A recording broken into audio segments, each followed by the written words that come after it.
And the first speaker is Dr. Steven Eckert. Dr. Eckert attended the Ohio State University College of Dentistry and completed a general practice residency at Mount Sinai Hospital in Chicago. This was followed by a private practice with teaching responsibilities at Loyola University School of Dentistry. In 1985, he elected to pursue graduate training at the Mayo Clinic in the specialty of prosthodontics. He completed this program along with a Master of Science degree and was invited to remain on staff at the Mayo Clinic, where he also served as the graduate program director for prosthodontics. In 2010, he retired from the Mayo Clinic, but only to begin a full-time private practice devoted to implant dentistry at the Clear Choice Dental Implant Center of Minneapolis. And still today, he remains a full professor emeritus in dentistry at the Mayo Clinic College of Medicine, an adjunct professor at the University of Minnesota, and director of research for Clear Choice. He is also the past president of the Academy of Integration, American Academy of Maxillofacial Prosthetics, Academy of Prosthodontics, and American Board of Prosthodontics.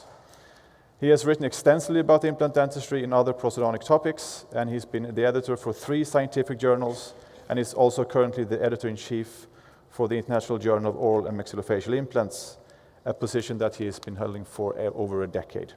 So please join in applause and welcome Steven on stage.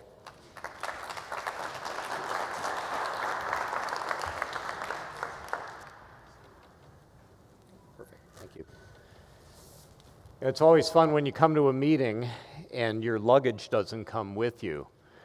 So if you see me this afternoon, the same clothes that I've had on for the last 2 days, you're seeing the right thing because this is all I've got. I'd like to welcome you to this session, and we'll talk a little bit about Osstell, but first we're going to talk about how we get to osseointegration. The reason that we're here is osseointegration. If we don't know how it comes about, we're in a little bit of difficulty. So let's talk a little bit about it. Osseointegration, when Albrechtsen originally described it, he described 4 factors that were involved in the achievement of osseointegration. First were the patient-specific factors. You had to have a host who was healthy enough to undergo the surgical procedures that are necessary to place implants. You had to have adequate bone, both in quality and quantity, to allow the patient to receive those implants. And you had to have a favorable psychological status of the patient. Of those 3, I would suggest that the favorable psychological status is quite often the most important of the 3. We've all had those patients who, in simple terms, would be who are crazy. And those crazy patients become the ones that we can never successfully achieve treatment. No matter how successful the implant is, the patient could be a constant concern. So that psychological status probably is our most important or critical factor. We have implant factors that are involved in the achievement of osseointegration. First of all, we need a biocompatible material. Now, when we think about the early days of implantology, the 1930s, 40s, 50s, and 60s, we were looking at materials that were bioinert. Since that time, since the advent of osseointegration, we talk about implant materials that are biocompatible and biostimulating today. So we certainly have seen changes in the implant factors in the surface chemistry. We have to have implant designs that are favorable for us, and we've seen all sorts of different designs over the years: tapered implants, straight implants, threaded implants, cylindrical implants. Lots of different major design changes, and we're probably starting to see a little bit of settling in the marketplace today, but that doesn't mean that it'll be settled a year or a decade in the future. And certainly the implant surface is something that has changed dramatically over the years. The microstructure of the implant, how we look at it at the micron level, how we look at it at the nanometer level, is a constantly evolving thing about the implant factor and how we achieve osseointegration. We have surgical factors, and I always like the first line in the surgical factors, which is a little bit of an oxymoron. We want gentle surgery. How do we make an invasive procedure gentle?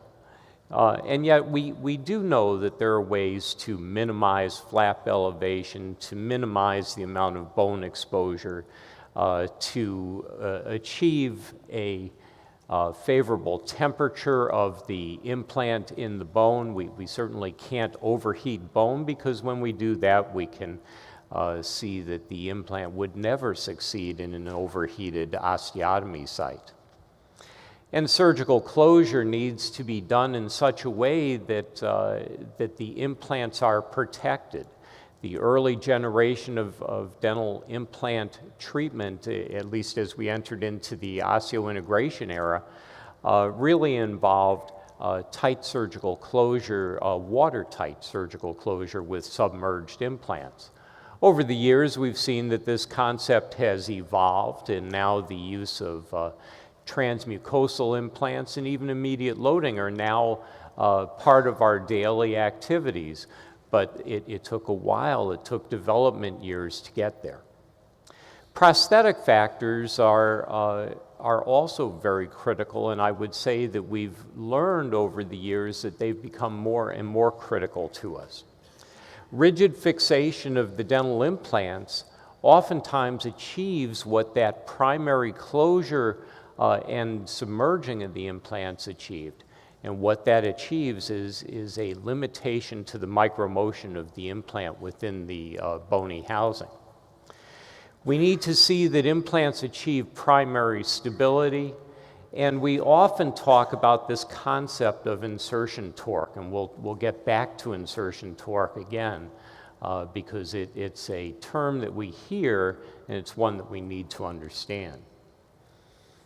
All these factors are going to influence implant stability, and this is where Osstell comes in to the marketplace, because Osstell starts to talk to us about how we quantify and how we qualify this issue of implant stability.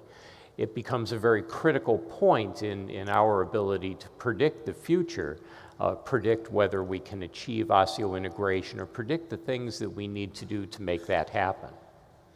We've all seen slides like this where we describe the various phases of osseointegration. This is just information that you can find on the internet, and it's easily identified. But it's important to realize that osseointegration is not something that happens immediately.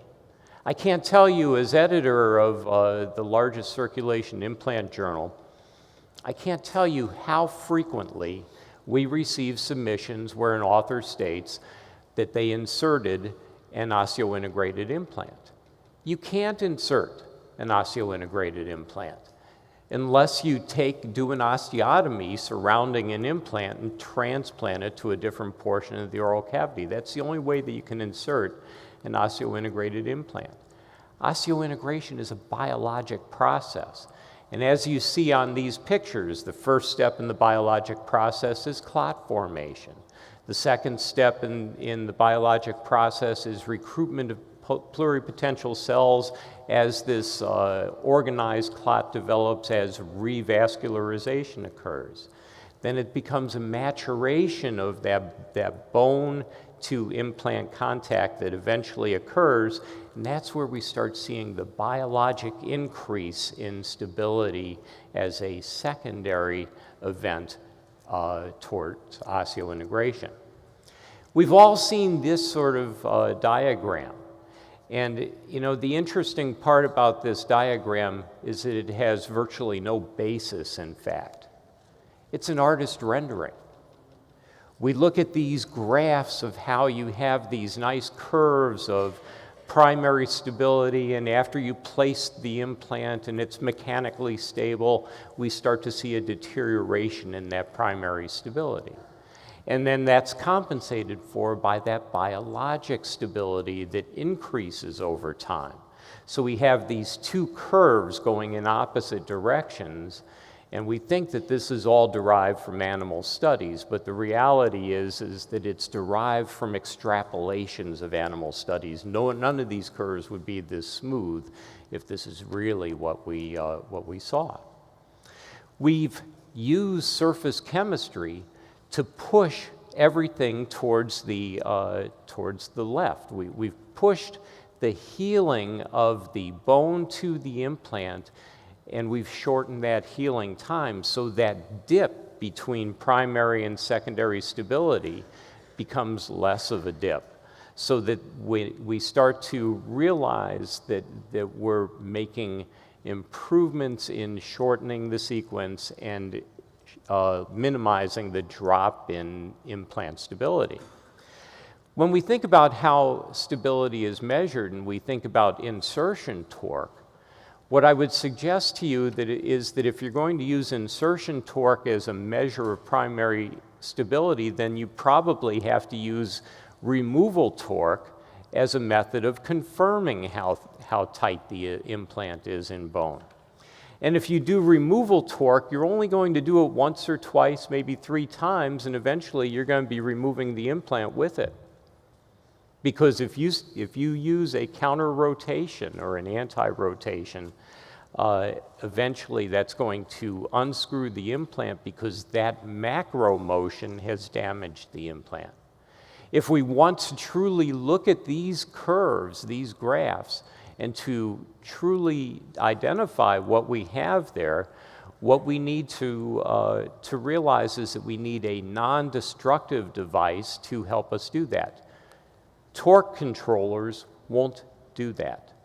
The Osstell device does allow us to have a non-destructive stability assessment, and that's probably the primary thing with the first uses of the Osstell device that we need to think about.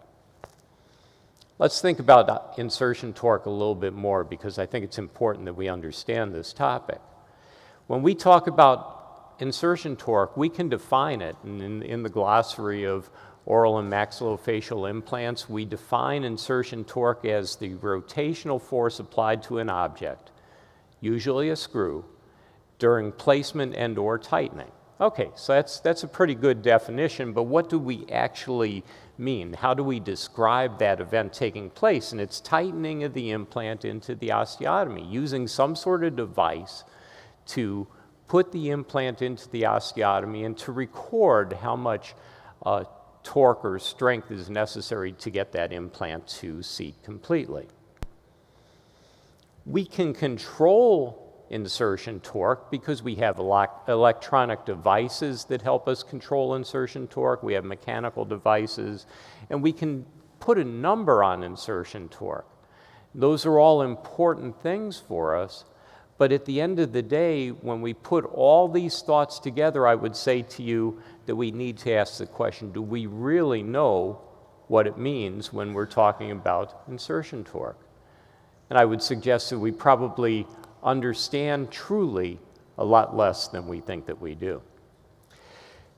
Dental implants fall into the category of simple machines. If you look in an encyclopedia and look at engineering and look at what engineers work with, they generally talk about 6 simple machines: the lever, the wheel and axle, the pulley, the inclined plane, the wedge, and the screw.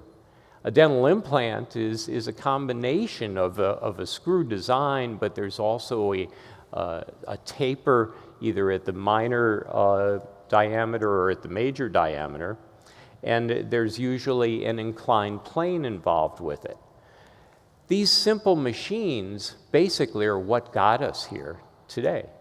We probably drove a car or rode a bus or walked on the passenger sliding floor elevator or whatever you call that. And all of those things are necessary. We depend upon these simple devices all the time, and certainly in the area of dental care, of dental implant treatment, we absolutely have to have these machines to help us, otherwise we wouldn't be able to do what we're doing. When we think about insertion torque, I would suggest to you that insertion torque is a design feature. It's not a magical number that occurs because one implant surface has a certain design to it. It's an overall macroscopic design feature. And when we look at these pictures up here of different designs, of different implants, some of these are patent submissions, some of them are just drawings that implant companies put out onto the internet.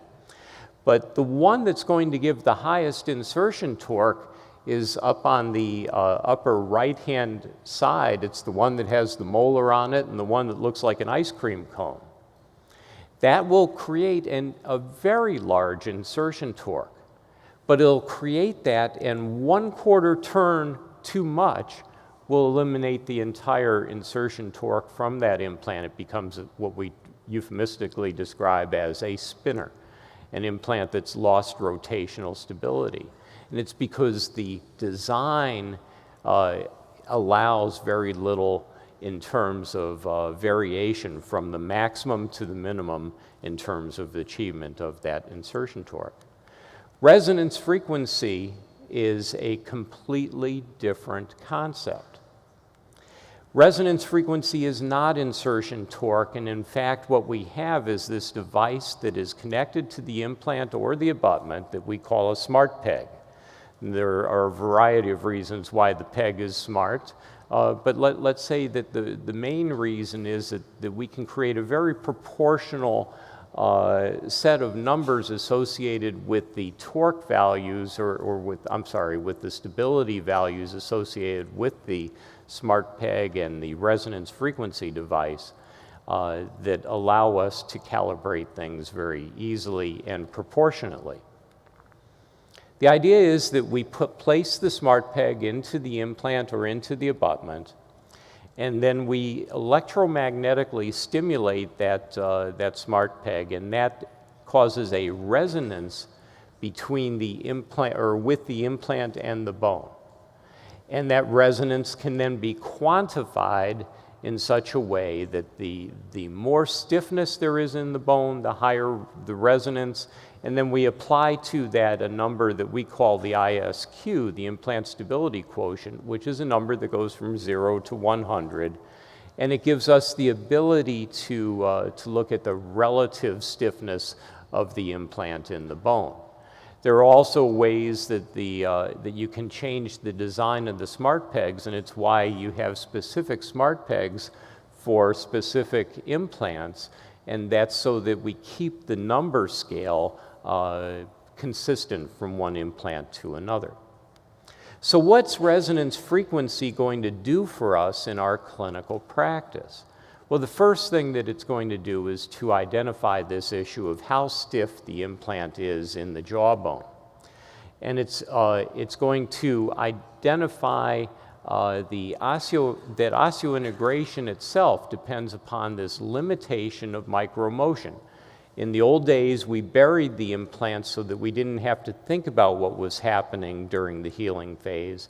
Now we have the implant through the oral mucosa, and we're able to calibrate how stiff it is and whether it's getting stiffer or less stiff over time. I think I'll stand back. This issue of stiffness comes down to another issue called micromotion. So micromotion is how much movement there is relative to between the implant and the surrounding bone. And this is a number that hasn't recently. It's a number that was originally described in the early 1970s by Cameron and Pillier. And they found that 29 micrometers of motion was compatible with the achievement of osseointegration. Let me say that again. If you have 29 microns of motion, osseointegration can still occur. Cameron and Pillier then also tested at 150 microns of micromotion and found that osseointegration would not occur. So here are two parameters.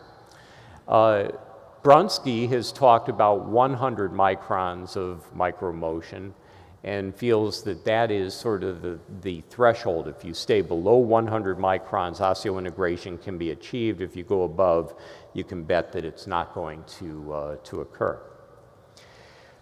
So the RFA, or the ISQ value that we get when we measure these implants, allow us to identify trends to determine whether the implant is healing, and we know that the implant and the bone heal, and that occurs in that secondary stability curve as biologic stability occurs in deference to the mechanical stability that was achieved early on. So as we see the increased stiffness, it identifies healing, and it confirms that we are doing things to reduce micromotion. Okay, so I came from a background of working in arguably one of the most highly recognized healthcare facilities in the world at the Mayo Clinic. And I retired from that practice in the year 2010 to work for a group of offices called the Clear Choice Management Services Group. We have 38 offices throughout the United States. Each office has an oral surgeon, usually an oral surgeon working from 7 in the morning until noon each day. We work 4-day work weeks. And then each office has a prosthodontist there full-time during those 4 days treating patients. The average office at Clear Choice is doing about 1,500 implants per year per office. And all the offices are using a common software program. So here I am, the Director of Research and Development of Clear Choice. What I would say to you is this ability to follow 40,000 to 50,000 implants per year gives us some great research potential. And let me give you an example. We did a study where we looked at a new implant to our office that we started using in August of 2015.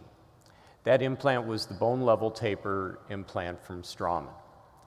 We placed in that 16-month time frame 1,903 implants just to be used for full arch restoration. And what we found was that we had 441 patients who had implant placement for full arches.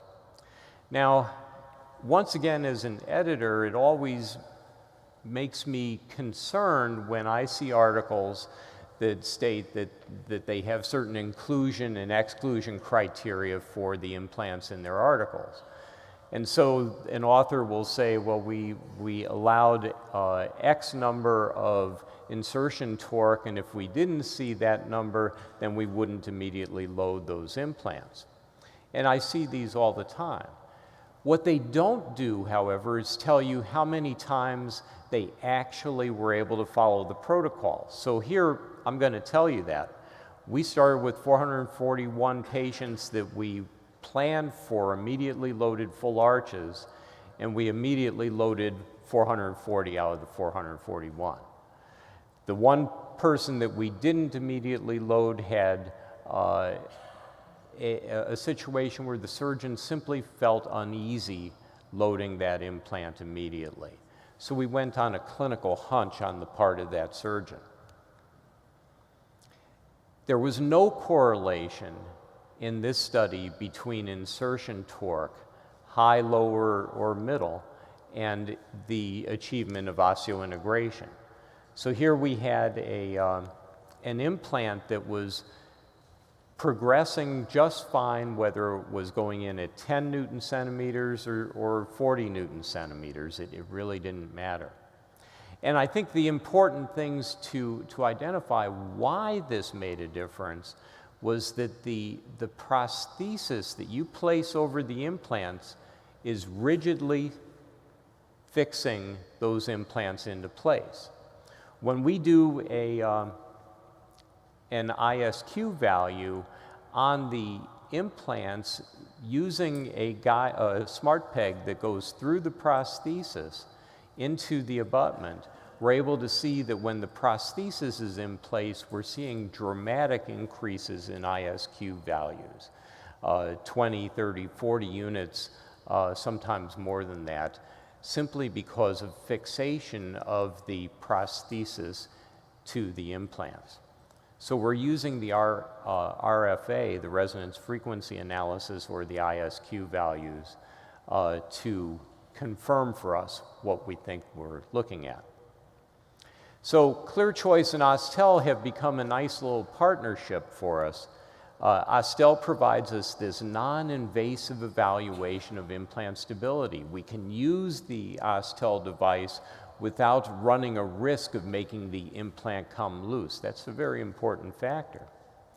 ClearChoice works on this idea that we have an intention to treat every patient with an immediate fixed prosthesis, provisional prosthesis. And the ISQ values, because they're increasing when the prosthesis is in place, we're able to then follow that increase trend, so we have the secondary stability, and we're able to follow that to show that indeed we are seeing bone healing to the implants. And increases over time with the prosthesis is going to be an indicator that it's time to look towards definitive loading on those implants. So we put all this together, and I would say that what Osstell does for us in our practice is it improves the overall confidence of what we do, what we can achieve for our patients on a daily basis. And I think that's the major take-home message here this morning. Thank you for the opportunity to speak to you.